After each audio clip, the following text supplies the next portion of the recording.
আসসালামু আলাইকুম। আজ আমরা পার্সন সম্পর্কে জানব।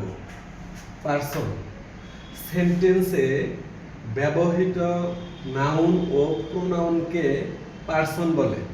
পার্সন তিন প্রকার: first person, second person, third person. কোনো সেন্টেন্সে আমার সাথে সম্পর্কিত প্রোনাউনগুলিকে ফার্স্ট পার্সন বলে, যেমন আই, উই, মি ইত্যাদি। সেকেন্ড পার্সন সেন্টেন্সে তোমার সাথে সম্পর্কিত প্রোনাউনগুলিকে সেকেন্ড পার্সন বলে, যেমন ইউ, ইয়োর ইত্যাদি।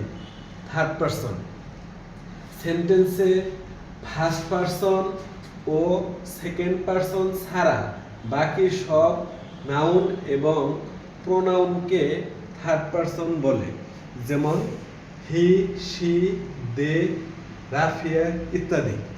ধন্যবাদ।